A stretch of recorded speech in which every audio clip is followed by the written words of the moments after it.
We're live. Welcome to episode 25 of Engaging the Eagle, exploring US foreign policy in Southeast Asia. I'm Kevin, Hi, this is Adrian. and we'll be your hosts for this episode on unpacking Trump's tariff policy. It goes without saying that United States President Donald Trump is a vocal proponent of tariffs.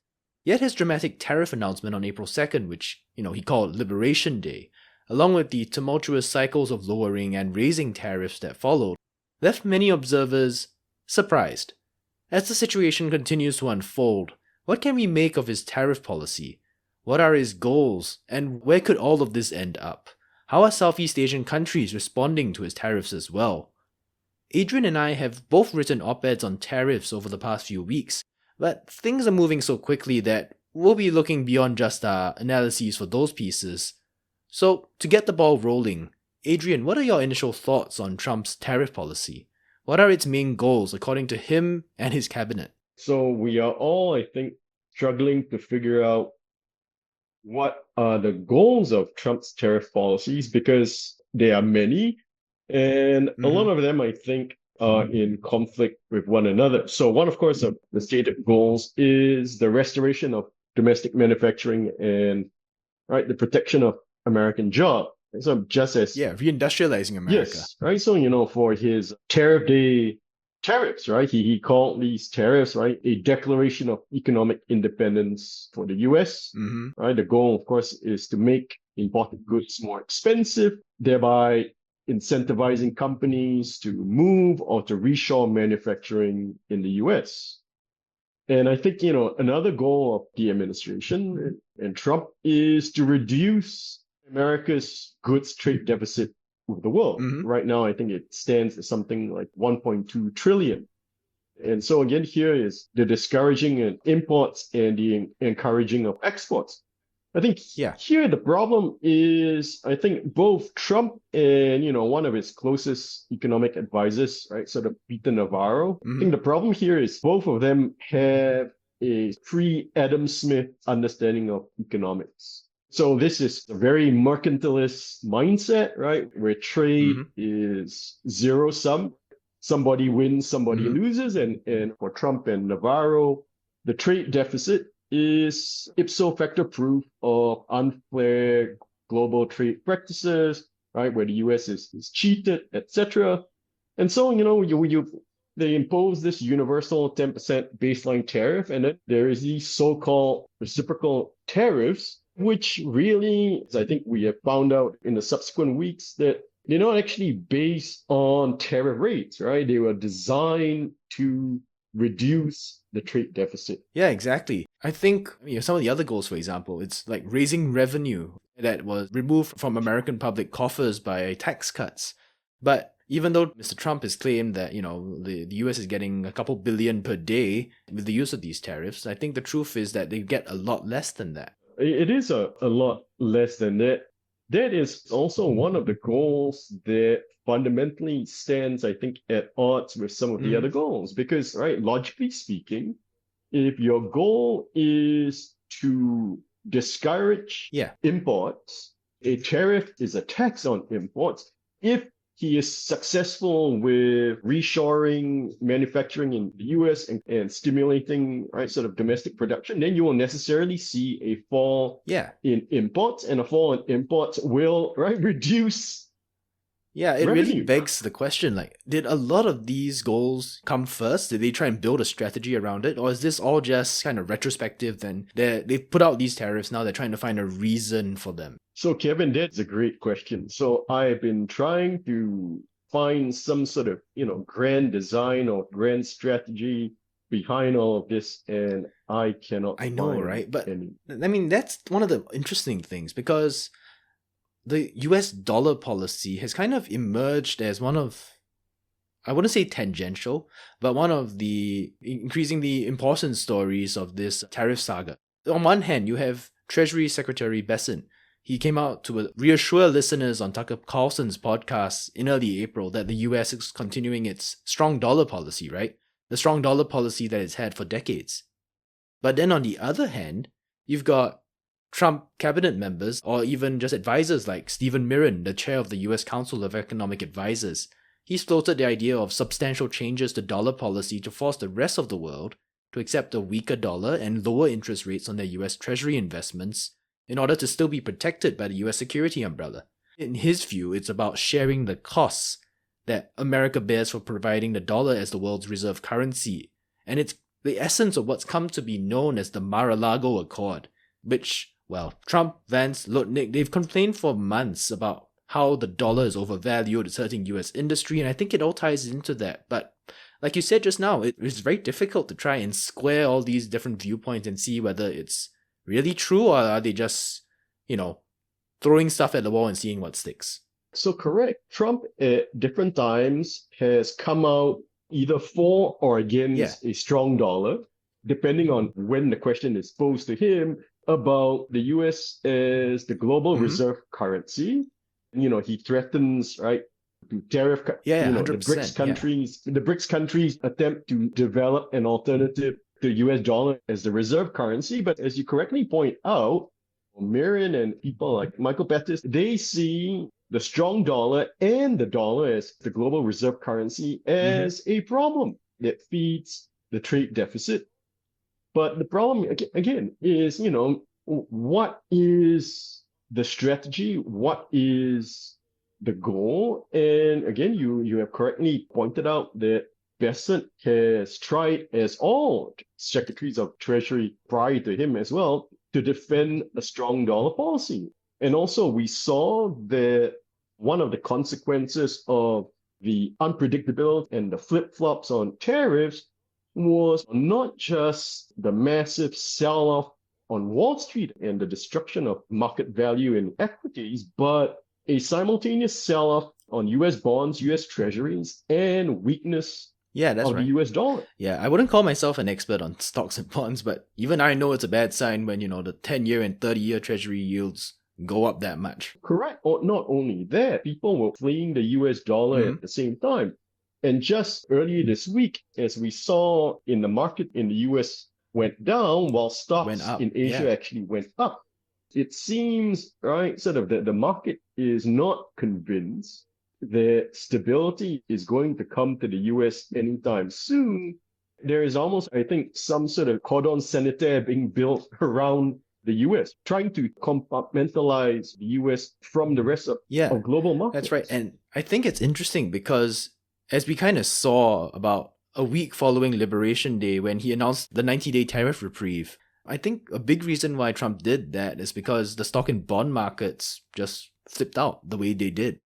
In fact, right now, I think the market mechanism is about the only thing that can convince Trump to back down from a policy position, right? What I think we have learned since then is even more horrifying. As the Wall Street Journal reported, Trump only backed down because Bessent and Commerce Secretary Lutnick right, were able to gain access to the president in the Oval Office because Peter Navarro was apparently wasn't there, wasn't there and was in some other part of the White House having a meeting, and they were able to get to the Oval Office and to convince the president that the US was facing a financial meltdown then. Yeah, I think that should be a pretty interesting case study for your course, wouldn't it, on US foreign policy making? It will make, I think, a fine case study for students down the line. Yeah, but right now in this moment, I think it's also interesting to look at how Southeast Asian countries have been targeted and have also responded to these tariffs.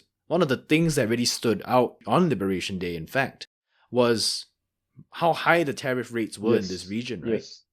But again, I think for our listeners, there is a function, I don't think, of objective tariff rates imposed by Southeast Asian countries, but it was a function of the bizarre formula that the administration was using that was designed to target the trade deficit and not what we would think of as a tariff deficit or a tariff differential.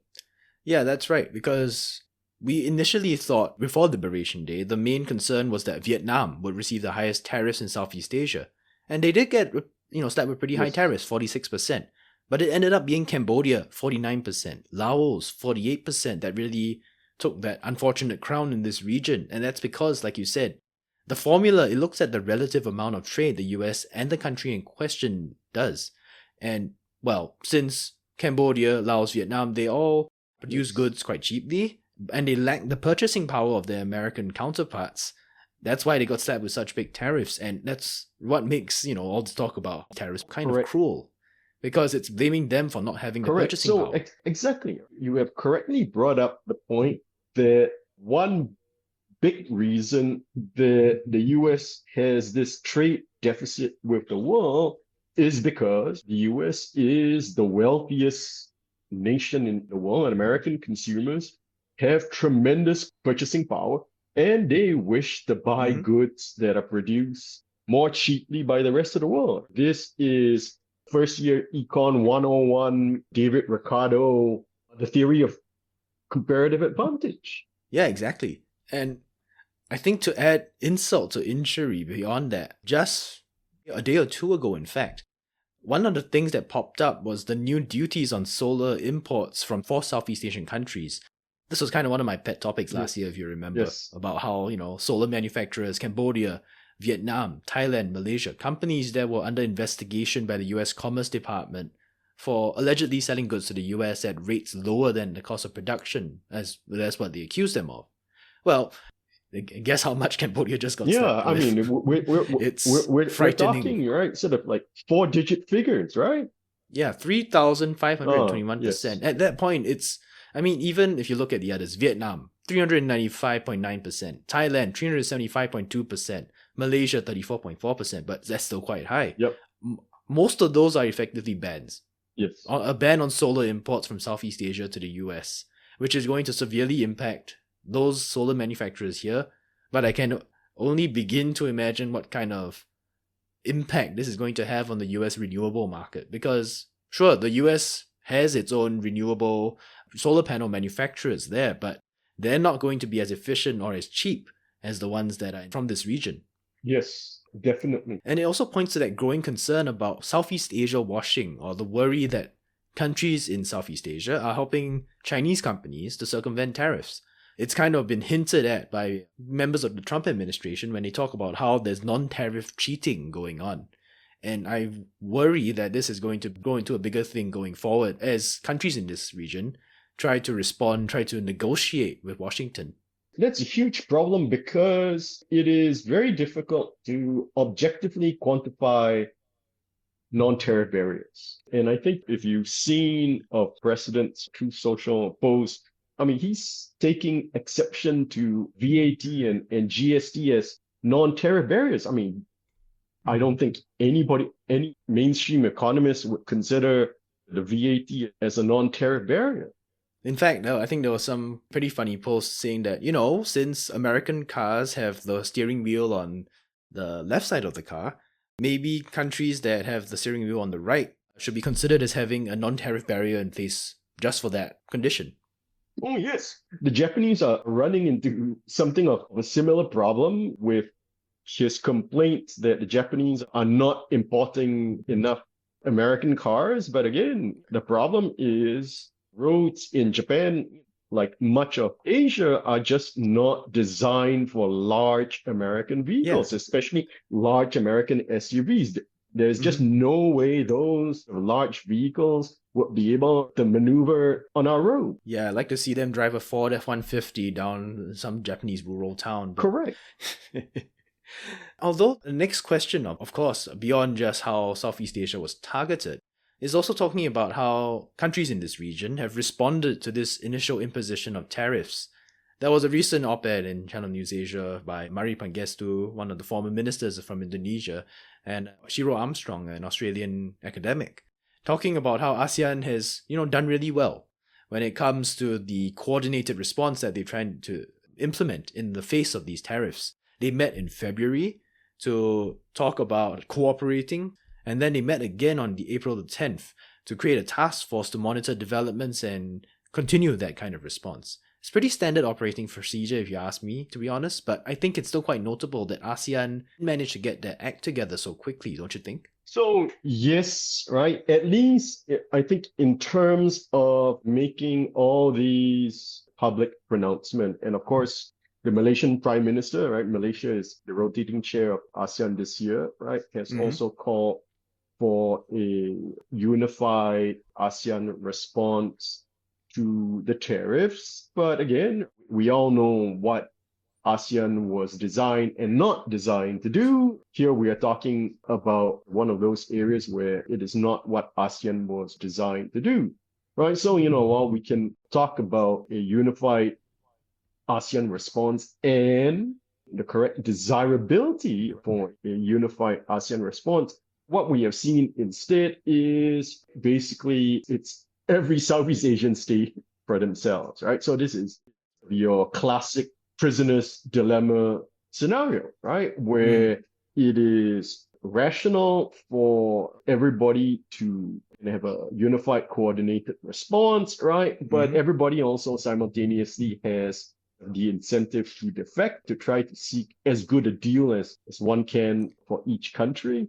And of course, right, sort of, all the countries will be worse off at some point as a result of that, which again goes back to Trump's preferences for these bilateral negotiations rather than multilateral negotiations, because he believes, I think quite correctly, of course, that the US is better able to leverage its power and strength in these bilateral negotiations. That's certainly true. I mean, if we just look at what happened in the region so far, I think we can focus on Vietnam, for example. They've been very active in seeking bilateral talks with the US even before the tariffs were implemented.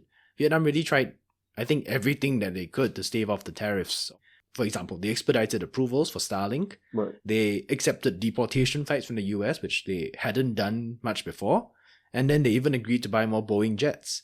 Right. And the latest report, rumor, whatever you want to call it, that they're also considering buying F-16. Frankly, I'll believe it when I see it. The other factor that we all have to look at is the American response too. Again, right? Sort of who speaks for the administration, right? Yeah. Because in the case of Vietnam, we also have Peter Navarro coming up and saying, it doesn't matter what the Vietnamese do. We're still going to hit them with these tariffs.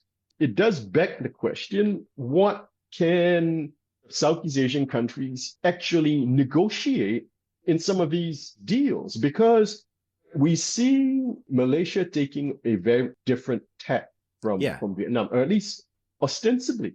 They have decided on their envoy for these negotiations, but they've also made clear that these are not so much negotiations, qua negotiations, as Malaysia sending its delegation to Washington to explain to the administration the role that Malaysia plays in supply chains and value chains.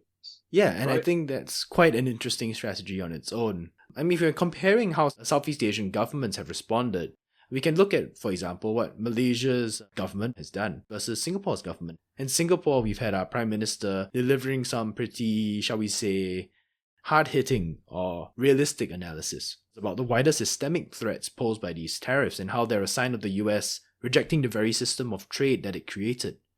While Prime Minister Anwar has been quite vocal about how these tariffs are a rejection of the principles of trade under the WTO as well, I think he's focused a bit more on the practical measures as opposed to talking about, these broader systemic threats. I think, both have this in common. It is problematic for the rules-based order, particularly with regard to trade, that countries in the region have benefited from for the last 30-odd years. Yeah, that's right.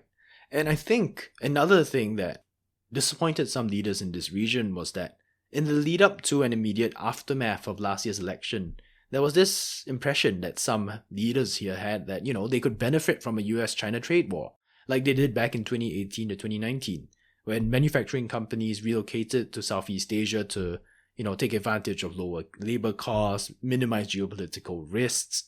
But now, I think everyone's been disabused of that hope. Some might choose to play up the risk of tariffs for domestic reasons, but I think all of them had to take this tariff issue very seriously and see that, they can't just sit back and hope that they can benefit from this. They need to take active measures to prepare for it as well. I think you are absolutely spot on.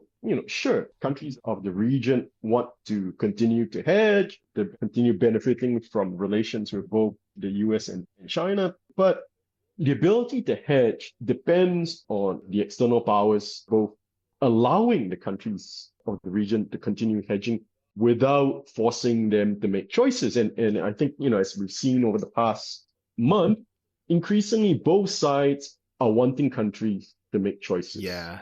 Earlier this week, Beijing has said that they're not going to stand by and allow countries to cut deals that would be to the detriment of China's economic and commercial interests. Exactly, and I think they just asked South Korea to not export rare products to US defense companies as well, really pressuring a US ally there. That is, again, one of these great ironies that China is now using tools like export controls, which is what you had just described.